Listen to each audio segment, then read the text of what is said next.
아시겠지만 1961년 6월 달이면 언제냐면 5.16 군사혁명을 하고 난 한 달 뒤에요. 그죠?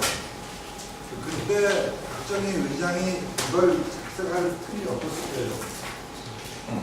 제가 취재를 해본 바에 의하면 그 당시 공보 부서를 지냈던 민학선 소령이 이 초안을 작성해서 박정희 의장의 통과를 받고 발표를 한 겁니다. 그렇다고 해서 그러면 박정희 대통령의 생각이 들어가 있지 않는 거냐? 그건 아니에요.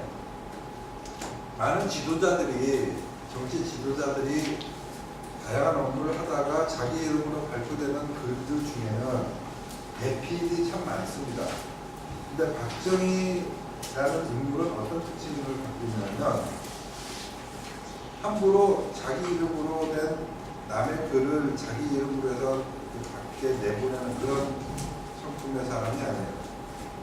박정희라는 인물은 군인이 되기 전에 이미 대구 사범학교를 졸업한 교사로서의 수양을 갖추고 있었고, 그 다음에 인생을 상당히 진지하게 살아온 사람.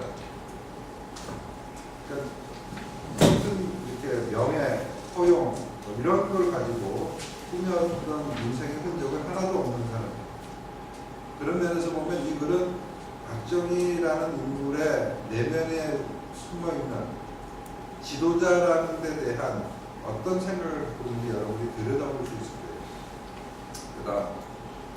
그다음 우리가 아까 시작할 때 대한민국의 지금 상황을 이야기를 했는데 아시다시피 이승만 대통령과 박정희 대통령 두 사람에 의해서 자유민주주의의 기틀이 어느 정도 확립이 됐지만 소속은 제대로 가져진 적이 없습니다. 그런데 이 이승만 대통령과 박정희 대통령 두 대통령의 특징은 어떤 특징을 갖고 있느냐? 여러분들을 국민이라는 울타리로 감안해 심어둔 그런 분들이에요. 한반도에 오랜 세월 동안 이른바 백성으로서만 그냥 존재했죠. 민족으로 존재했죠. 뭉뚱그려갖고 대충 있었던 그런 틀을 모던화한 국가로 만들어내고 국민으로 이 나라를 심어낸 사람들이에요. 그러면 어떤 차이가 있느냐? 지도자의 철학은요, 동양 철학에서 크게 세 가지로 나눈다고 그랬죠. 유가, 도가, 법가입니다. 이 서양 철학도 걸러내면 비슷한 카테고리로 구분이 되는데, 도가라는 건 무엇이냐? 여러분 도덕경 장자, 노자 이렇게 보셨을 거예요, 그죠? 자연을 통해서 자연의 흐름을 읽어가고 그걸 약간 이제 의도 들어가면서 이걸 좀 종교화 시켜가면서 신성화해 가면서 하나의 철학적인 카테고리를 만들어내는 게 이게 도가 철학의 특징입니다. 도에 관심 있어요? 그런데 유가라는 틀은 어떤 것이냐면 현실 정치를 기반으로 해서 굉장히 이상론을 추구하는 게 유가의 특징입니다. 그 이상이라는 굉장히 도달하기 힘든 목표를 정해놓기 때문에, 완벽이라는 목표를 정해놓기 때문에 이 철학을 바탕으로서 공부를 할 때는 사람이 굉장히 자기 수련, 자기 내면을 가지는데, 자기 엄격성을 추구하는데 도움이 되는 철학이에요. 문제는 이 육아로서 사회가 이렇게 뿌리 내려져 가면 학파로서, 공문으로서 끼리끼리 뭉쳐질 거예요. 오케이? 그리고 가족으로 주저앉아요. 가족 이기주의가 일어나. 입신양명이라는 거 아시죠? 네? 나 하나를 내세워가지고 우리 집안을 다 일으키게 된다. 가문의 영광이라는 게 바로 이거죠. 이런 식으로 가면은 이제 국가라는 현대 틀에는 어떤 문제가 생기느냐? 다 집안끼리의 싸움으로 올라가요. 그래서 국가적인 이익도 집안의 기준으로 해가지고 나눠먹기로 다 흩어졌다는 거예요. 그러면 합리적으로 국가적인 부의 재화의 분배가 이루어지지 않고 재벌, 우리가 재벌을 부정적으로 보는 이유가 바로 이런 데를 바탕을 깔고 있는 거예요. 자기 집안끼리 해먹는다. 뭐 이런 식의 시기 질투가 있는 거예요. 근데 이걸 국가적인 차원에서 보면 그런 재벌의 집안도 키워놔야 나중에 필요한 거예요. 근데 육아적인 관점에서 보면 재벌은 미워 죽겠지. 왜? 제가 먹는 거는 내가 못 먹는 거고, 우리 집안이 못 먹는 걸 쟤네 집안이 먹는 거거든. 그러니까 집안끼리의 경쟁 심리를 가지고 성공한 집안에 대한 질시와 질타가 만연하는 거예요. 자, 법가로 가면은 법가는 어떤 것이냐? 법가는 그야말로 현실들을 기준으로 두고 자연법에서 법 질서를 강조하는 거예요. 여기에는 공명정대가 기준이에요. 여기에는 동문 필요 없어. 가족 필요 없어. 굉장히 냉엄한 거예요. 인정사정 보고 없는 데가 법가예요. 단, 요 틀 안에만 들어오면 틀 안에서는 다 합리적으로 다 올라가. 그러나 법을 어기면 그때는 가차 없어. 이게 법가의 가장 이런 틀이에요. 그러니까 대한민국은 이른바 한국의 전통 사상 하면은 유불선 이렇게 얘기해요. 그죠? 법가가 없어요. 오랜 세월 동안 우리 이 한반도에서는 법 질서에 관한 개념이 희박했어요. 서양도 이런 시대가 있었어. 르네상스 시대 이전이 뭐예요? 중세죠. 중세는 뭐야? 중세의 특징 신정이잖아. 그치? 그 신정 체제의 신정의 법과 질서가 있었거든. 근데 이게 부패해가지고 비틀리니까 깨면서 복고 운동이 벌어진 거예요. 그리스 로마 시대로 돌아가자는 복고 운동이. 그 복고가 르네상스예요. 르네상스에서 만연하는 건 뭐냐? 법가의 타도고 도덕률, 명분의 부활이야. 셰익스피어의 베니스의 상인 기억나요? 자, 베니스의 상인을 우리가 도덕률에 의해서 받아들이니까 당연한 재밌는 이야기로 받아들이지만 법과적 기준으로 보면 이거 못 되는 작품이야 사실은. 왜? 약속을 어겼잖아. 그치? 약속을 어겼는데 누가 이 승리해? 약속을 어기고 돈을 안 갚은 사람이 승리해버리지. 여론재판한 거야. 도덕재판한 거야. 그죠? 법률 조문을 갖고 재판한 게 아니죠. 이게 르네상스의 특징이었어. 도덕의 승리, 명분의 승리. 그래서 포퓰리즘이 나온 거야. 법과적인 세상으로 가면 법 질서가 왜 만들어져야 되고 왜 중요하느냐. 법 질서가 만들어지면 비로소 세상이 평화로울 수 있어.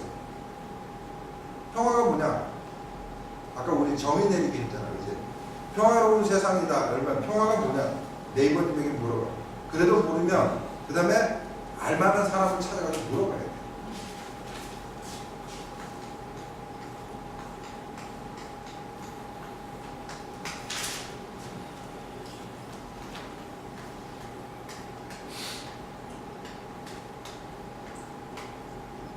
똑같은 나라야. 우리는 이렇게 쓰고 대륙 중국은 이렇게 써요. 자, 이것도 만든 사람의 생각을 여러분이 추적해봐. 평이 뭐예요? 평평하게 만드는 거지. 고르게 만드는 거야. 화는 서로 다르게 만드는 거야. 이게 뭐예요? 이거? 쌀. 그지? 쌀이야. 이거는 이 밥하고 이거 서로 다른 게 친해지죠. 그지? 이거 봐요. 그러나 통지당하고 대한민국하고는 그건 아닌 거야. 아무거나 다 입에 갖다 댄다고 되는 게 아니야. 쌀은 입에 갖다 댈 수 있는데 돌은 입에 갖다 댈 수가 없어. 독을 입에 갖다 댈 수는 없다. 그지? 이거 봐요. 평화 또는 화평이라고 해요. 이건 뭐냐? 서로 다른 것들을 평평하게 만드는 거고, 평평하게 만드는 걸, 평평한 거를 이런 식으로 서로 조화롭게 만드는 여기서 여러분들이 컨텐츠를 집어넣으면 다양한 사상을 집어넣을 수가 있어요. 우리식의 컨텐츠를 만들어낼 수 있어요. 근데 실제로 평화는 어떤 거냐면, 평화는 서로 다른 사람들끼리 만나서 모여서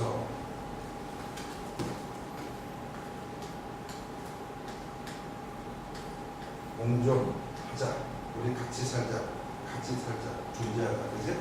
공존의 합이죠.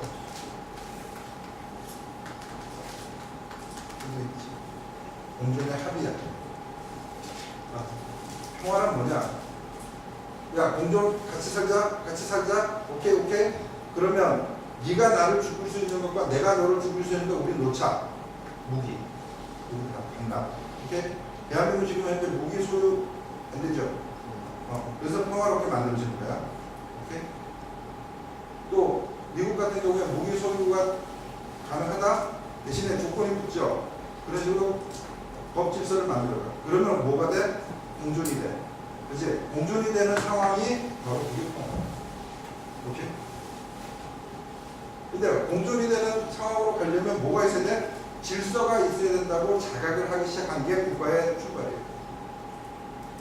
그게 법가형 지도자의 필요성이고 등장이 만들어지는 거예요. 대한민국의 법가형 지도자들은 이승만, 박정희를 통해서 만들어졌는데 그 이후에 전두환 대통령과 노태우 대통령으로 오면서 6.29로 들어갔죠. 그래서 그때부터 이제 대한민국의 이른바 르네상스처럼 되었어요. 다시 명분의 시대가 시작하는 거예요. 여기에서는 민주화라는 단어만 들어가면 모든 문이 다 열려요. 헬게이트까지 열려요.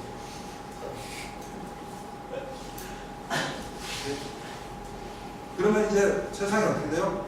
굉장히 뒤집을 되게 복잡해요. 기준이 없어지고. 떼거리로 몰려와서 외치기만 하면은 모든 게 다 통과가 돼요. 4월 16일 날 08시 48분에 세월호가 뒤집어지기 시작했어요. 그리고 나서 1시간 50분 뒤에 완전히 물속에 깔아놨어요.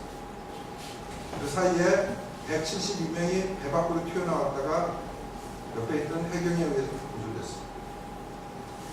근데 이걸 언론들이 해경은 구조 실패라고 보니까 대통령도 구조 실패라고 하고 해경을 대통령이 해체해버렸어요.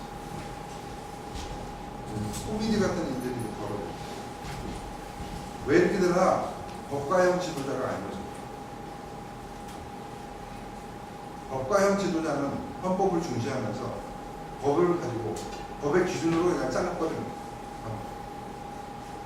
정 안 되면 정책이 트릭을 쓰더라도 언젠가는 이 틀에 돌아오게끔 만들어 놔야 돼요. 근데 그러지 못해요. 지금은 다수 쪽으로 비우고 현재 대통령의 특징은 과거에 용산 화염병 투척해서 용산 참사가 있었어요. 정경련이 죽고 그때도 용산에 철거민들의 편을 들었어요. 광우병 사태 때 마찬가지로 이명박 대통령을 비판하면서 빨리 미국 소국에 대한 수입에 대한 정부의 입장을 밝혀야 된다고 얘기했어요. 비판입니다. 이번에도 또 세월호도 이렇게 가는 거예요. 그러다가 지금 이제 통진당 해상이 갔죠. 그치? 통진당 해상에서는 저쪽 스텝을 밟았어. 그치? 그러나, 과연 그 다음에 어떻게 될까? 자, 의사가 지금 통진당은 해산해야 된다고 판결을 내린 거는 뭐냐? 의사가 당신은 지금 현재 암에 걸렸습니다라고 딱 판결하는 거죠. 맞아요? 그러면 헌법재판소가 통진당을 합헌이 아닌 이건 불법 정당이니까 당연히 해산해야 된다고 판결하면 해산시켜야죠. 그 다음에 어떻게 해야 돼? 해산시키는 거는 진단서 받은 거야 그냥. 그러면 수술을 해야 될 거 아니야. 수술은 뭐예요? 제거해야 되는 일이 필요해. 이건 칼을 대야 돼요. 근데 그럴 조직이나 힘이나 의지나 있을까? 법가형 지도자라면 그 준비를 하고 해요. 여러분 잘 보셔야 돼. 법가형 지도자인지 아닌지를 보려면 법가형 법가형 지도자는 혼자서 말로서 하는 게 아니야. 법가의 진짜 힘은 세력 조직에 있어. 자기 조직을 키우는 그 조직을 힘으로 삼아서 그 조직을 가지고 세를 불러요. 그래서 법 질서를 집행해버려요. 근데 조직이 없는 지도자는 하고 싶어도 그렇게 할 수가 없어. 법가형 지도자가 되고 싶어도 아무나 되는 게 아니야. 힘이 있어요. 5.16 때, 그 다음에 12.12 이후에 5공화국 때 이들은 전부 다 자기의 무력 집단의 조직이 있었어. 과연 지금 현재 대통령에게 그런 조직이 있는지, 세력이 있는지. 세력이 없으면 술이 나오지 않아. 법은 세와 술로 이루어져. 그러면 우리 현재 대한민국은 어떤 상황으로 지금 쭉 가고 있느냐?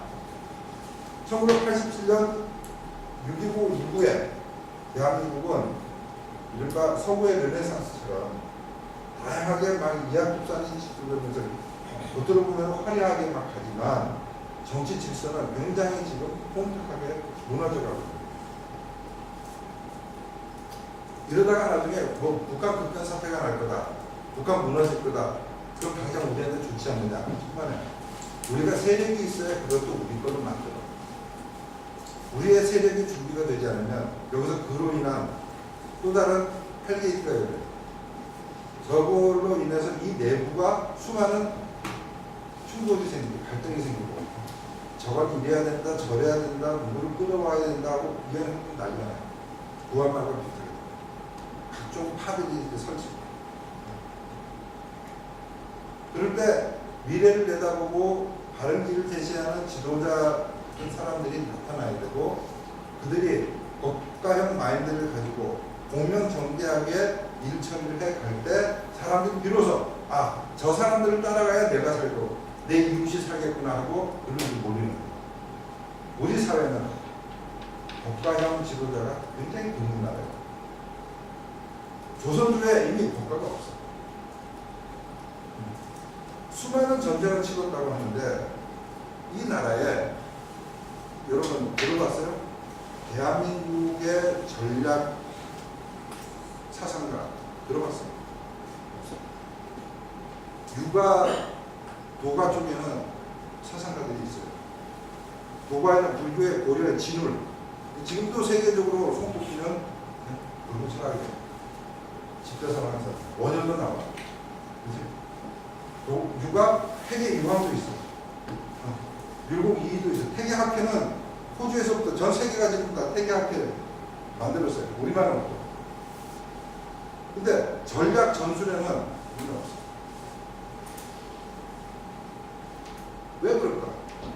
맨날 쭉 하면 우리는 990번의 외침을 당했다고 해놓고 왜 우리는 전략에 대한 사상적 집대성을 한 사람이 아무도 없을까? 왜 우리는 전략적인 지도자를 키우려고 애를 쓰지 않았을까? 하면은 견제의 기회. 누가? 유가 집단. 지금의 문민화된 정치 집단이 항상 그런 전략을 가지는, 전략적인 속성을 가지는 집단을 견제하고 밟아버립니다. 명분을 갖고 밟기 때문에 쉽게 이 사람들이 너 잘못했다고 얘기도 못하게 하는 거지. 이른바 민주화라는 명분 가지고 군을 다 깨부시죠. 이 법과 사상의 기본이 군에서 나오는 거예요. 손자 병법이 다 거기서 나오잖아요. 그죠? 동양의 마키아벨리스트가 누구냐? 한비자예요. 한비자의 사상을 가지고 그 현실에 집약하고 적용하는 사람들이 손자가 되기도 하고 오자가 되기도 하고 육도 삼량의 병서도 나와요. 근데 이게 조선당에 오면은 사라져버립니다. 이순신 장군이 미디어를 막 하다가도 그 양반의 전략 사상이 나중에 무엇을 남겼냐? 그 부분인데 끊어졌어. 없어. 단지 전투에서 여러 번 이겼다는 것 말고는 아무것도 없어. 맨날 그 지도력에 대해서 뭐 얘기만 하고 말로 하다 이제 사라져버려요. 그치? 그런 고민을 누가 했냐? 박정희 대통령이 그 당시에 혁명할 당시에 하고 있었어. 그때 혁명했던 그 자기 동지들은 누구였나? 다 비슷한 문제의식을 가졌던 사람들이에요. 근데 그 내부를 통솔하고 통제하고 할 만한 기회도 없었고 그런 이야기를 할 시간도 없었어요. 그때 혁명하고 나서 한 달도 안 돼가지고 뭔가 이거는 만들어내야 되겠다라는 생각으로 이 글이 만들어졌어요. 최근에 내가 이 글을 얻어가지고 유석준 선배한테 얻어가지고 다시 보면서 아 이거 여러분들한테 꼭 전해드려야 돼. 왜? 벌써 50년이 지났는데 이 안에 흐르는 문장들을 보면 그때나 지금이나 차이가 별로 없어요. 오히려 우리는 회고를 하고 있어요. 그걸 오늘 여러분과 같이 한번 만나보고 같이 한번 느껴보는 시간을 갖겠습니다. 오케이? 네. 자.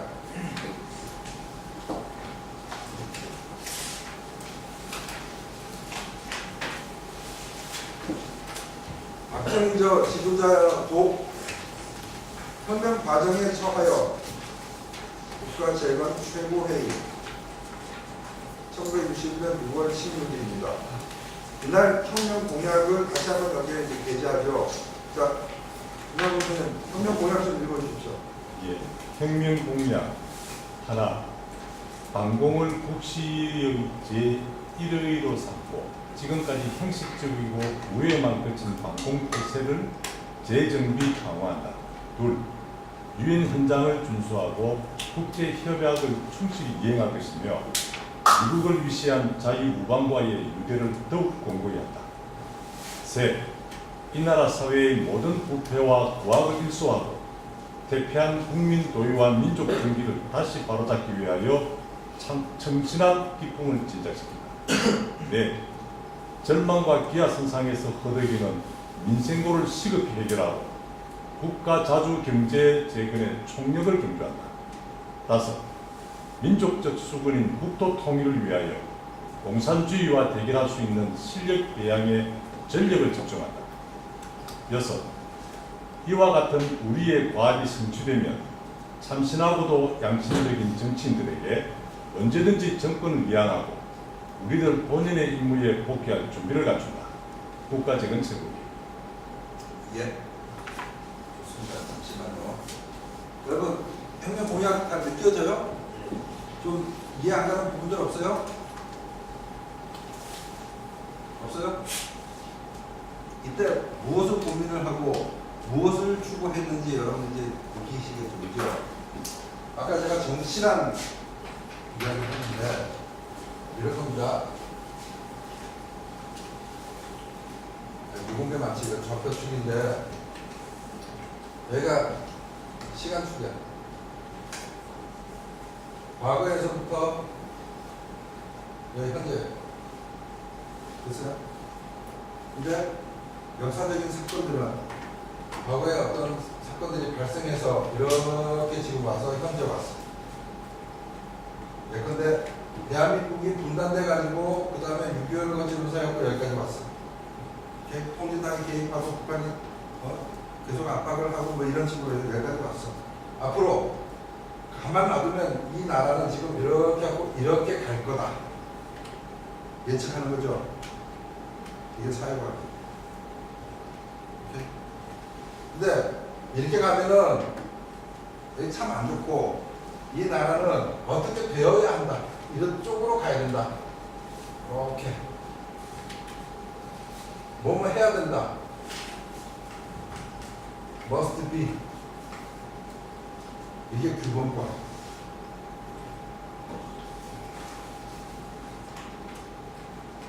이거는 shall be가 되죠. 내비 놔두면 이렇게 된다. 이게 사회가 empirical science. 그러면 요렇게 되는 걸 요런 식으로 바꿔야 되는데, 그죠? 요 바꾸는 여기가 뭐예요? how to야, 그지? 어떻게 바꾸나? 이게 뭐냐? 이게 정치예요. 알겠습니까? 지도자는 어떤 사람이어야 되느냐? 이 좌표를 정확하게 봐야 돼. 지금 현재 상황이 이렇게 되는구나. 근데 이 집단이 살려면 이쪽으로 가야 되는구나.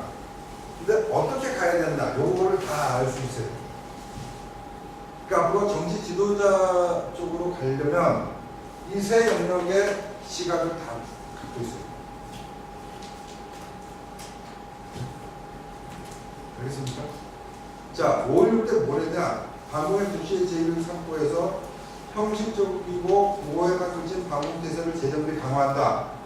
그 당시 뭐냐? 그 당시에 이랬어요. 형식적이고 보호에만 그친 반공대세를 이렇게 하는 거야. 이렇게 하면 어떻게 되나? 이 나라는 미래가 없다고 본 거야. 그치? 예.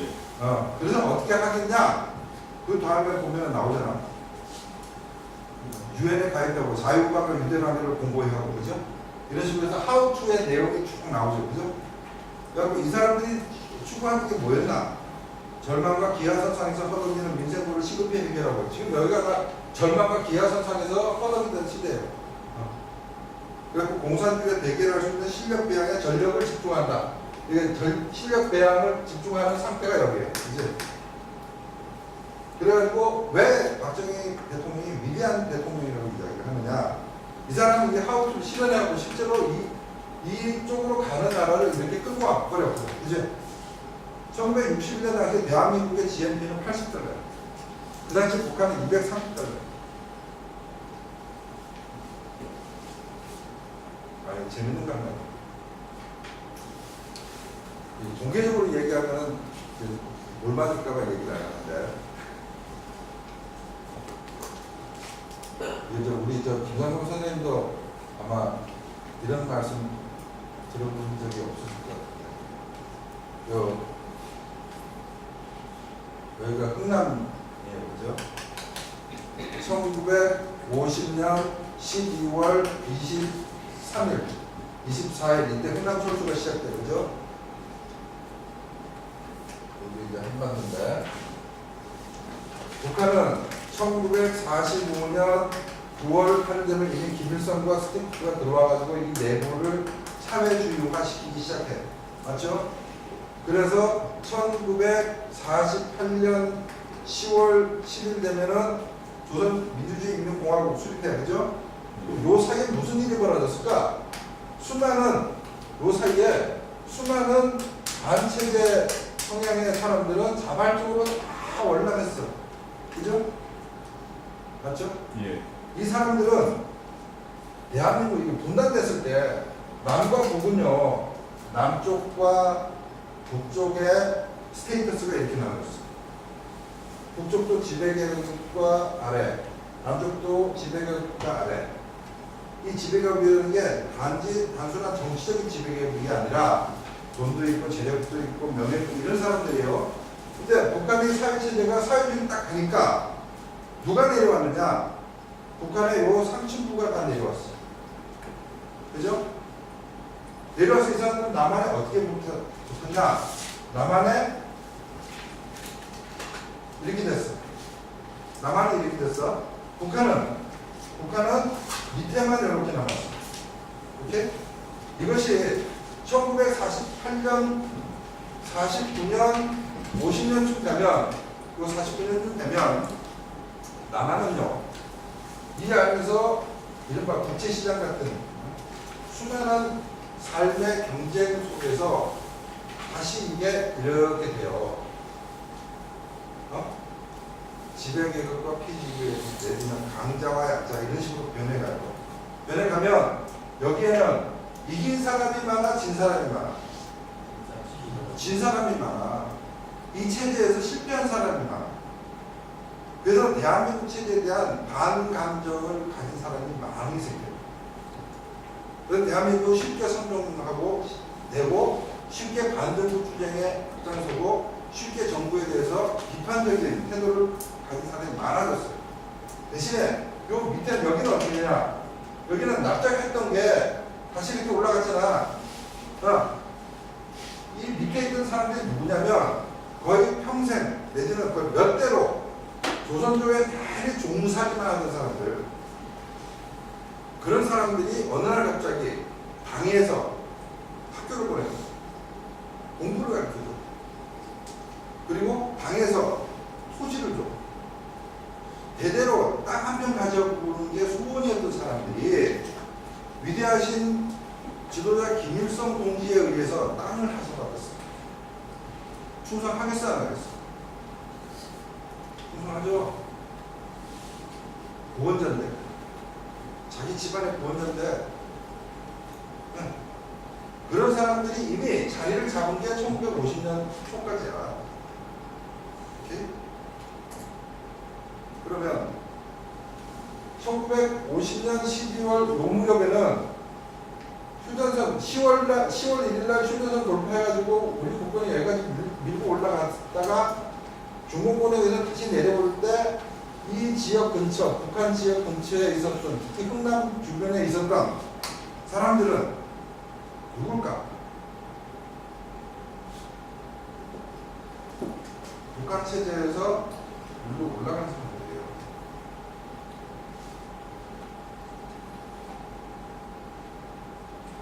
협동농장 주인, 협동농장 지도원이었다, 과장이었다, 나의 아버지가. 그 말은 무슨 얘기냐? 그 사람들은 요 시절에 쉽게 말해서 저 체제에 충성을 하고 그 충성이 테스트를 거쳐서 합격증을 받은 사람들이에요. 아시겠어요? 그 말을 뒤집어 말하면 그 사람들은 이 대한민국은 부정되는, 저는 우리가 적합 통일해야 되는 대상으로 생각하는 사람들이에요. 근데 그들 중에 상당수가 배를 타고 내려왔어요. 왜? 이건 여러분들이 나중에 인문학을 기회가 되면 역사적 자료를 좀 찾아보세요. 흔적이 남아있을 거예요. 내가 찾아낸 그 취재 결과에 의하면 중공군에 의해서 국군이 후퇴를 할 때 그 지역에 많은 선무공작 차원에서 띠라가 뿌려졌어. 그 내용은 우리는 후퇴하지만 조만간에 원자폭탄이 떨어진다는 띠라가 있어. 거기에 남아있어야 돼요? 튀어야 돼요? 그래서 튄 사람. 왜 내려오겠어? 자기는 거기에서 지금 안정된 직장을 가지고 있는데 왜 내려왔어? 중공군하고 북한하고 북한 인민군하고 같은 이데올로기로 움직이고 동맹군인데 중공군이 온다고 왜 내려왔겠어?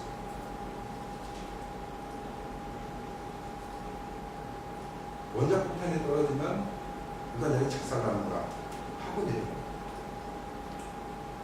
그들 중에 많은 사람들이 거제도에 와가지고 거기서 살아요. 그런 자식들을 키우지. 이 사람의 사고는 안 바뀌어요. 그럼 자식 교육을 어떻게 시켰어? 상당히 대한민국에서 부정교육을 시켰지. 그지? 그 자식은 끊임없이 대한민국에서 삐딱한 짓을 거야.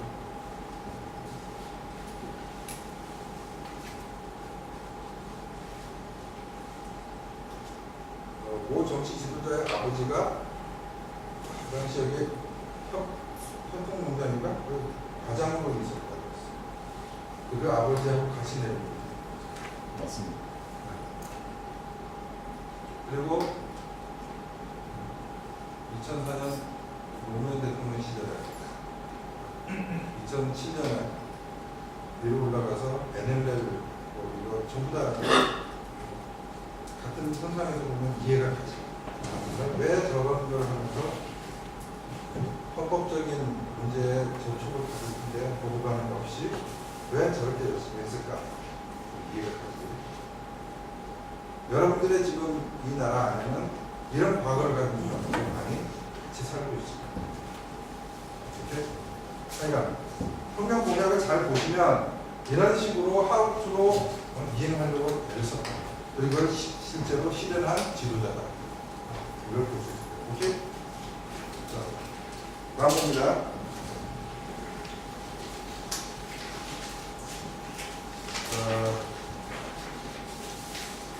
그 밑에 국가재건 국민운동 요강이라고 나와 있죠. 요강이 뭐예요? 요강.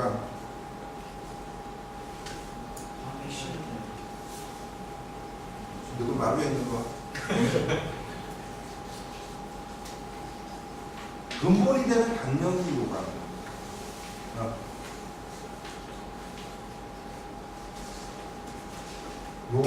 요자는 뭐 중요한 요자를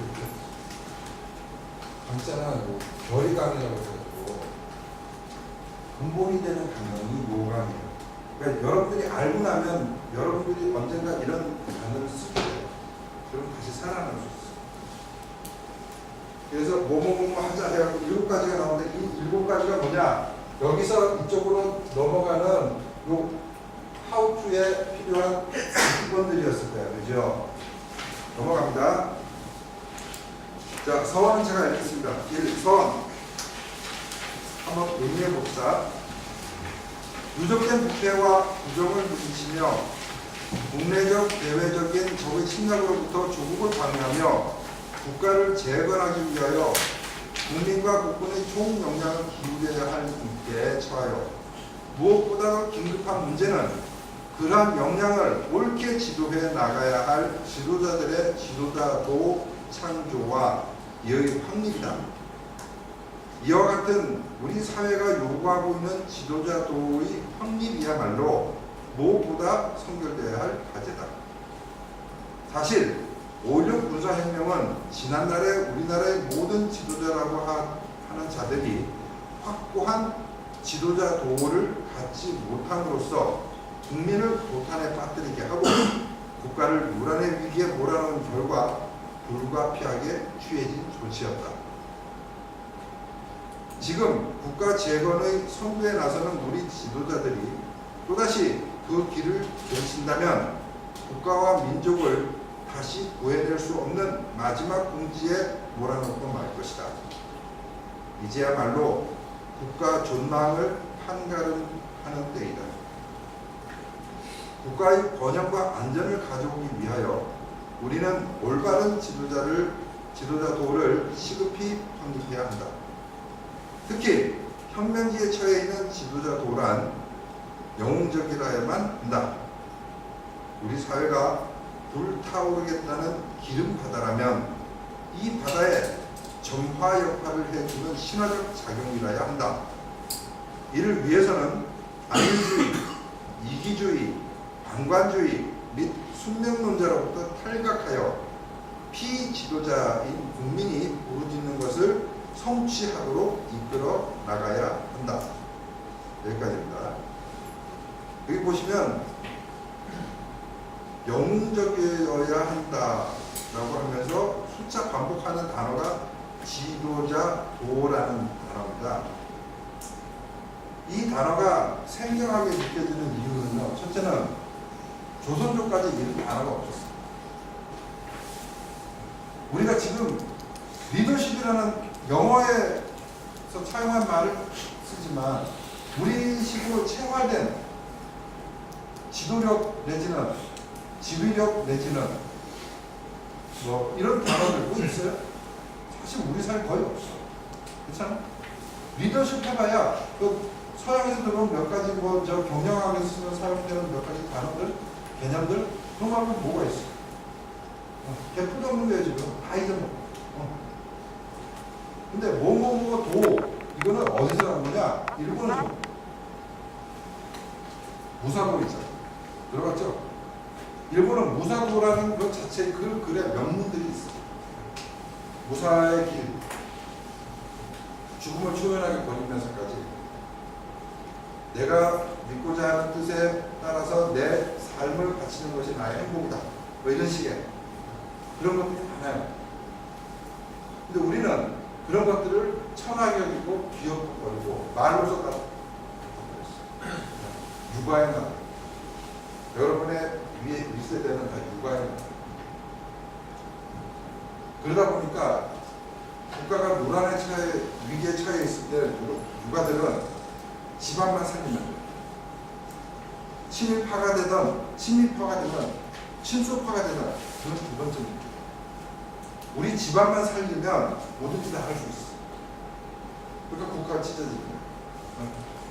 왜 의사보조약이 만들어지고 왜 의사능력이 만들어지냐? 그 사람들 입장에서는 이렇게 해야 최소한 내 집안을 살리고, 그렇지? 내 진영을 살리고, 국가의 개념이 없어져. 그로 인해서 피해는 누가 보느냐? 그 국가 틀 안에 있던 백성들. 우리에게 지도자라는 개념이 없어서 그렇게 되는 비극이에요. 자, 이제부터 지도자의 성격으로 들어갑니다. 2.1 지도자의 상대성 누구죠?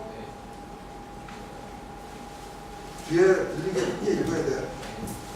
이 지도자와 그들이 살고 있는 시대를 초월한 절대적 지도자란 신 이외는 인간 중에서는 구해볼 수 없다.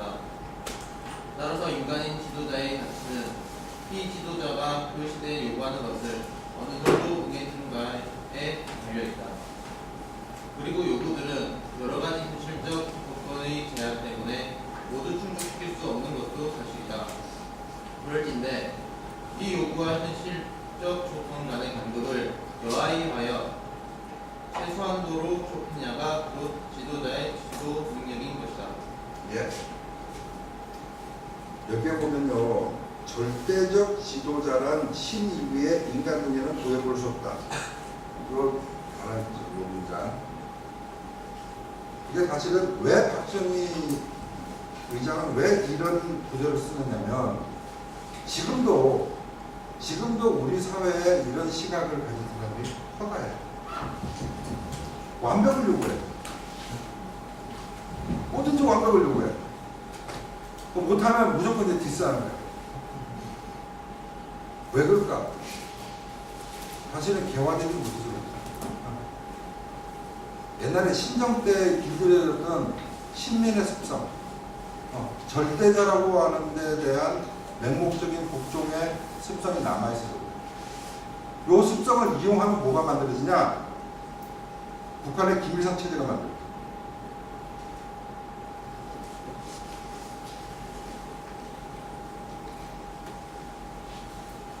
여러분, 이 나라가요, 제가 육아의 나라라고 얘기를 했는데, 이 육아의 나라인 조선조 500년 동안은 허수아비 같은 왕 주변의 살인들, 유생들이 전부 다 장악을 하고선 지탱을 왔어요. 그래서 얘네들의 집안들이 다 거기서 먹고 사는 거야. 그런데 1910년부터 시작해서 1945년까지는 일제가 들어왔어요. 일본 제국주의가 들어왔어요. 들어와서 일본식의 현대 전체주의의 틀을 만들어서 일반 국가를 만들어요. 자발적 국가가 아니라 자기들이 여기서 착취할 대상으로서의 국가 시스템을 만들어요. 그러면서 정치 문화를 새롭게 집어넣어. 어떻게 집어넣냐? 왕 대신에 누가 와서 천황이 왔지. 그러니까 500년 동안 살아오는 사람들의 마인드는 이 땅에 제일 높은 사람은 왕이었어. 근데 왕이 천황으로 바뀌었어. 이렇게 건들 수 있어. 그 다음에 왕은 사람이지만 천황은 거의 신이야. 이걸 헌인신이라고 해요. 아라히토라니 현인신. 이 신에 대해서는 경배를 해요. 황성 노배를 해요. 일본에 있는 일본 동맹을 향해서 아침마다 절을 해요. 그리고 한국 식민에서 외치고, 그지? 그 다음에 책을 보면, 이 책도 이제 조선교회에서 일제가 넘어오면서 비로소 인쇄문화로 해가지고 책이 만들어져요. 교과서. 그 교과서에 천황이 나오면 반드시 그 페이지는 습자지가 신성시예요. 이렇게 신성화되는 문화, 절대 문화. 그리고 조선마다 천황 절하고 황성유배하고 또 마을에 신사를 만들어 놓고 여기서 다 이제 저라고 그러죠. 처음으로 절대 지도자, 정치 지도자에 대한 숭배 문화가 만들어져요. 그게 35년 동안. 오케이? 자, 그 다음에 봐. 요 천황이 다시 김일성 사진으로 바뀌어. 차이 있어 없어요? 차이 없어요. 여기가 어떤 거냐? 여기가 우파 전체주의야. 여기가 어떤 거냐? 얘가 좌파 전체주의야. 둘 다 토탈리테리즘은 똑같아. 북쪽은 이때도 반미였어. 일제시대 반미야. 그리고 해방 이후에도 북한은 지금도 반미야. 오케이? 레닌의 혁명이 1910년에 나왔죠. 예. 북한은 전체주의가 언제 시작됐냐? 1910년부터 시작됐어. 그럼 소련보다 더 오래된 거죠. 그 쉽게 안 봐. 이 지구상에서 가장 단단한 전체주의 체제가 저 위에 만들어져. 왜? 지도자를 무조건 신성시하는 거예요. 신성시하면 무슨 이점이 있는 줄 알아요? 그 지도자를 옹호하고 있는 그룹들은 사제단인데, 사제단은 백성들로부터 따라보죠.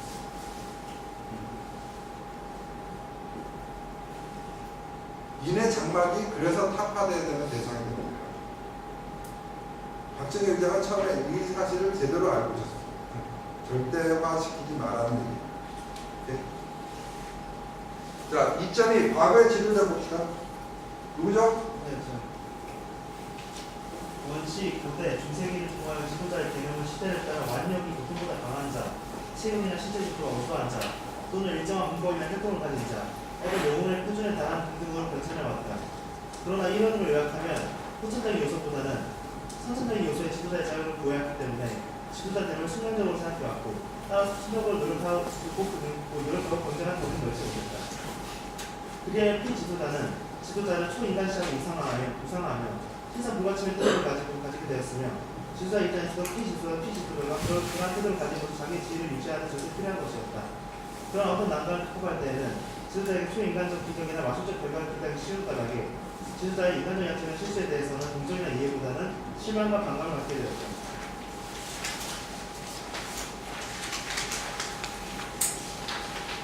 20세기 현대에 있어서도 민주가 얕은 국민들은 자기가 형식상 자유롭게 선거한 지도자에 대하여 초인간적 능력 발휘를 기대하는 것이 보통이다. 그런 거로 이 모순을 조절하기 위하여 지도자를 둘러싼 측근자들과 부하들이 이들 장막을 쳐놓고 하위 상관을 나누며 상이하다를 일방적 명령형으로 국제를 초래할 수가 많다. 오케이. 하위 상단은 뭐냐면 아래쪽에 있는 의견들을 위로 올라가는 걸 카타시키는 거야. 그죠? 또 상위 하단은 위에 말을 밑으로 내려가는 거야. 그죠? 북한에서 김정일이가 있을 때 이런 에피소드가 있어요. 실제. 그 김정일이 호위하는 그 호위총 사령부에 김정일이 비서처럼 비서실에 근무하는 젊은 녀석이 있는데, 김정일이는 얘 능력이 참 탁월하다고 생각을 해가지고 가끔씩 이렇게 장난처럼 얘를 마음 놓고 이제 말을 하는 거야. 너무 이거라나 혹시 뭐 그러다가 이걸 그따위로 하냐 이놈아 이렇게 농담으로 갔어. 다음에 이제 어떤 일을 하다가 이 친구가 이제 필요한 거야. 찾아봤어. 또 어디 갔어? 출중이 시켰어. 죽였어. 이해가요? 아, 지도자가 저렇게 하면 이 새끼를 죽여야 되는 거야 라고 생각하고 옆에 있는 놈들이 끌고 앞에서 죽여버렸어. 근데 그 사실을 알고 김정일이 이놈도 이제 지도 이제 말조심을 해야 되는 건지 아는 거야. 그러니까 상위 하다를 잘못 해석해버리면 이렇게 되는 거지. 또 이거는 또 어떻게 여러분들이 앞으로 성장하면서 사회에 나가거나 단계로 들어가면 알겠지만, 자, 대통령이 제일 높잖아. 만약 이 방에서 제일 높은 사람이 있다. 제일 높은 사람은 밑에 사람하고 접촉이 안 돼. 그죠? 그러면 그 제일 높은 사람이 있으면 그 밑에 있는 비서관, 이른바 문고리 권력이 왜 미움을 받는 거 이런 거. 이 사람들이 딱 지키고 자기가 이제 올라가는 의견을 전해주고 뭐 이렇게 돼가지고 내려준다는 걸 하겠지만 실제로는 인간이기 때문에 이런 테크닉이 나오는 거야. 내가 A를 하고 싶은데 얘가 자기로서는 그런 능력이 없어. 그럼 어떻게? 나 위에서 얘기하는데 이거 뭐래?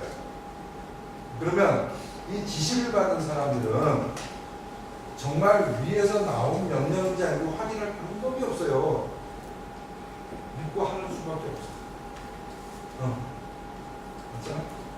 그러면 전부 다 이걸 갖다 줘야 돼. 이게 바로 문고리 권력의 파워예요.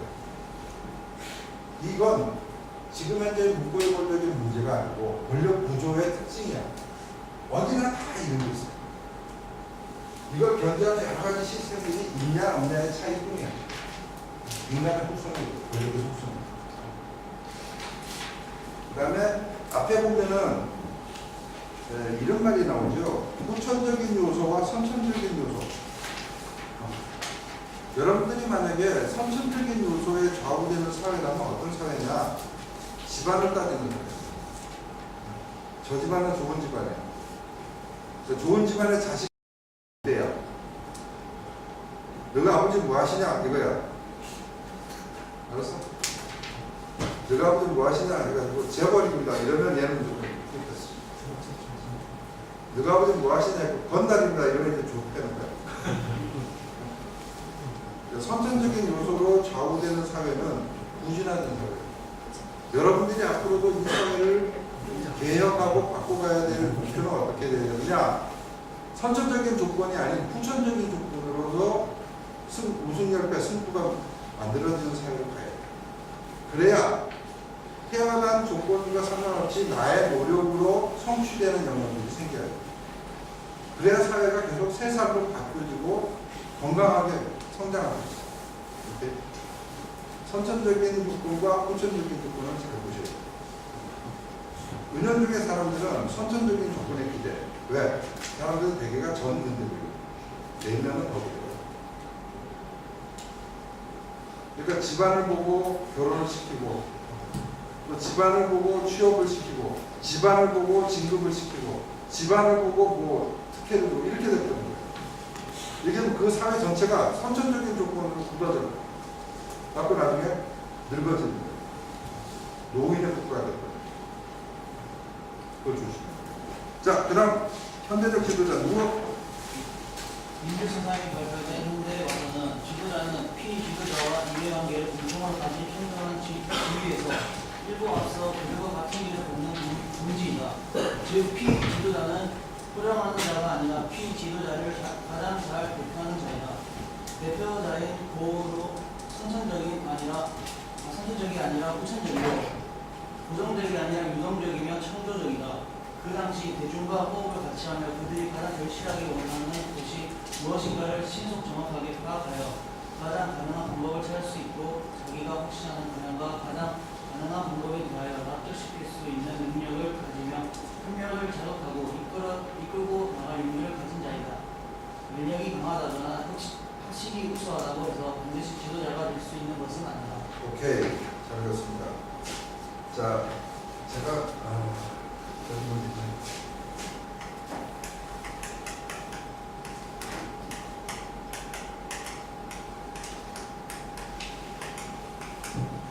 사람을 움직이는 힘이 있다. 뭐가 있을까요? 여기 나왔잖아 지금. 완력이 나오는. 그죠? 그 강제력이 많아. 사람 움직이죠. 제가 만약에 총을 가지고 여러분 협박하면 여러분 내가 들어야 되지. 이게 바로 힘이에요. 이게 바로 힘이에요. 왜 IS가 저 지라를 떠느냐? 걔들의 뜻을 구현하기 위해서 테러를 하는 거예요. 그 힘을 가지고 강제력을 가지고 또 다른 힘이 있어. 뭐가 있을까?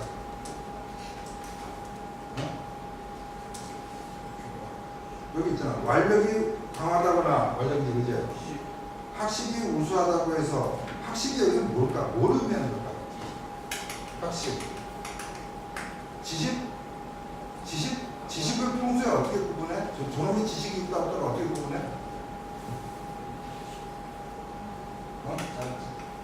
이게 이거야. 어? 이게 경제력이지. 이게 뭐냐? 이게 권위력이야.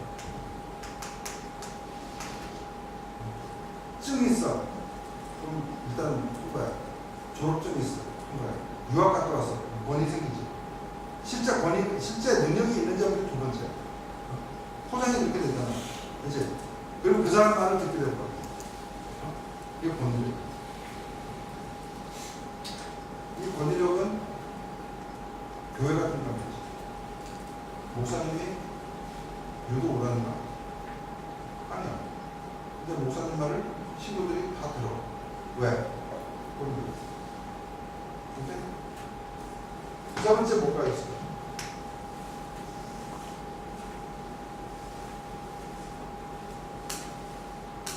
세 번째. 용기를 가지고. 그거는 필요한 요건이야.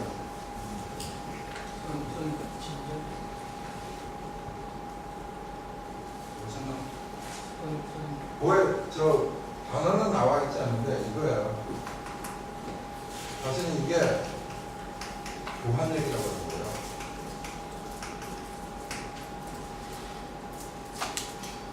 여러분들이 지금 상효가 모여 이동욱 기자 오신다 이러면 여러분 나와. 그치? 그럼 내가 여러분들한테 지금 자 우리 10분 쉽시다 하면 여러분 쉬어. 그 10분 뒤에 다시 와. 왜?